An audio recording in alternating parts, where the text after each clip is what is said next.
The only possible way to get him out was a choice that would change his body forever, but that would send him into a fatal shock. Would you take that risk? Shh. Welcome back to my channel. Today we will go through the Reddit archives, and you will see the most terrible, strange, and frightening stories. Sit back and listen carefully, because as soon as we start, there will be no turning back. What is the scariest story you know that is 100% true? Nutty Putty Cave in Utah was sealed up in 2009 after John Jones was trapped upside down in a small crevice while spelunking. When rescue teams finally arrived, he had been upside down for so long that his legs were drained of blood.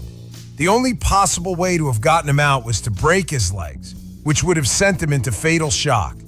He died after being trapped for 28 hours. His body's still in the cave.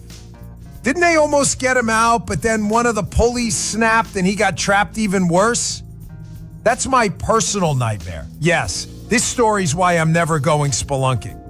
Years ago when I was 8, my family lived in this big, weird house, kind of on the edge of a small town.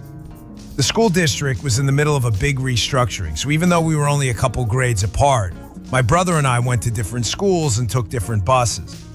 This left me as the last person to leave in the morning and the first person to get home in the afternoon, which meant it was my job to make sure all the lights were off and the door was locked.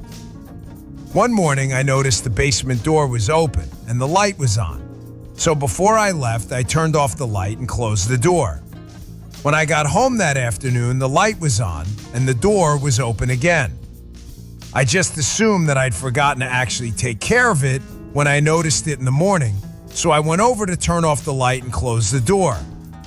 When I got to the top of the basement stairs, I looked and there was a big shadowy male figure towards the bottom of the staircase. I freaked out, slammed the door, and pushed a bunch of boxes against it, and then went and hid in my closet. For months, I didn't tell my family, because I was positive what I had seen was a ghost and didn't think anyone would believe me. Then about a year after that incident, my mom and her boyfriend realized that small amounts of money had been going missing for months, totaling around $800, $900, but never more than $60 at once. So we all walked around the house with flashlights, trying to figure out how they could have gotten in. Turns out some creep was climbing in through a small hole in the outside of the house, shimmying through a crawl space, then coming up into the house through the basement. Realizing I had been alone in the house with him on at least one occasion was one of the worst, most terrifying moments I've ever had. Edit. Whoa, this blew up way more than I expected. I'm doing my best to respond to comments, questions. Sorry if I end up missing yours. Home invasion is seriously one of the scariest things that can happen to a person. The home is like a final refuge from the world, and to have it violated like that is so unnerving.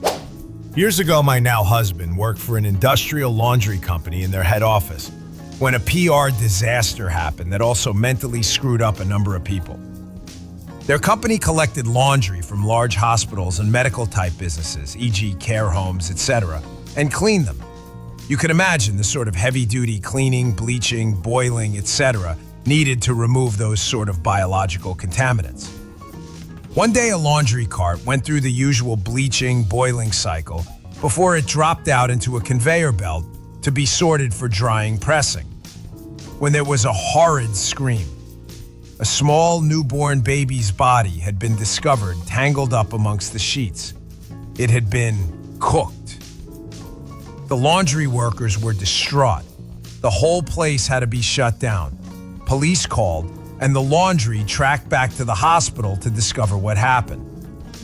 It turns out thankfully in some ways, stillborn baby had been left in the cot, waiting to be taken down to the hospital mortuary after the parents had said their goodbyes and covered it with a blanket.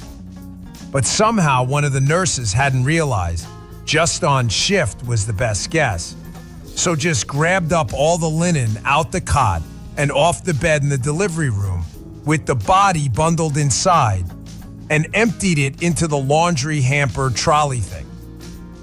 The other nurses' parents assumed the baby had been collected by the mortuary to be stored awaiting their funeral decisions. The laundry was found not to be to blame, but the parents were devastated and the hospital took a lot of flack.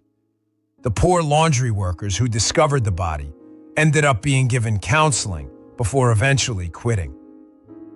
The laundry did amend its practice to individually emptying each laundry hamper into the industrial machines instead of just tipping them in to stop anything like that happening again. My mom was driving, and a guy ran out in the road, so she stopped so she couldn't hit him. It was nighttime, so it was pretty dark out, and 3 other men emerged from the forest around, all trying to use the door handles of her car to get in. She locked them, luckily, and gassed it to the nearest town. Remember to always lock your car after you started, because if it wasn't unlocked, who knows what would have happened to her. Probably one of the many reasons newer cars auto-lock their doors once you go over 15 miles per hour. Told this here before, but once more. My friend had this neighbor who was a retired mechanic. They lived on some properties with large front lawns and long driveways. His neighbor had a couple derelict cars parked up near his garage that he took parts from occasionally. This neighbor of his started hearing noises while sitting in his living room coming from his front yard. Every time he'd go to the window, there would be nothing there. He assumed it was a raccoon or a coyote or whatever. He kept hearing the noise, so he'd go outside to look around but would find nothing. He'd put out traps and occasionally catch something, yet the noise persisted. Soon he started claiming that he was hearing voices coming from the front yard, like whispering. He'd go outside and look around the perimeter of his property, but would find nothing. It was persistent, so he'd started calling the cops. Every time the cops came and looked around and would find nothing. So they told him he needed to stop calling them for this and perhaps get a security camera or whatever. So this guy thought he was losing his mind. One summer evening, he couldn't sleep, so he went to the back patio to smoke a cigarette. Suddenly, he heard voices coming from the front of his house. He put his cig out and snuck around to the front and got there just in time to see the doors to his derelict conversion van silently shut. He ran back to the backyard and went inside his home and called the police to tell them what he had seen. The police arrived and approached cold, i.e. without light sirens. And when they approached the van, the doors swung open and a bunch of people ran out in every direction. Upon searching the van, the cops found syringes and paraphernalia and determined that people were shooting up in there. Yikes. What relief for that man to know he wasn't going crazy, though. Would call it creepy more than scary. But my mom's friend had a small house and lived alone. She noticed weird things. A batch of soup depleting faster than usual. Missing eggs. Damp towels in the hamper when she hadn't used any. Extra dishes in the dishwasher, etc. This went on for months. She thought she was just being forgetful. One day she heard some thumping around in her attic and went to investigate. She found some makeshift living quarters. Small radio, hot plate, sleeping bag, pillow, food wrappers, etc. She called the cops who came to keep an eye on the place. They ended up catching a homeless man climbing a tree, trying to sneak into her attic window. He had been doing this almost daily. He would wait for her to go to work, then go downstairs and help himself to food and amenities. The funny part about this story is they got to know each other throughout the ordeal, and the guy was actually very respectful, just down on his luck. She didn't press charges. Instead, let him move in, helped him get a job, and he lived in the attic until he got back on his feet. Creepy shit with a happy ending.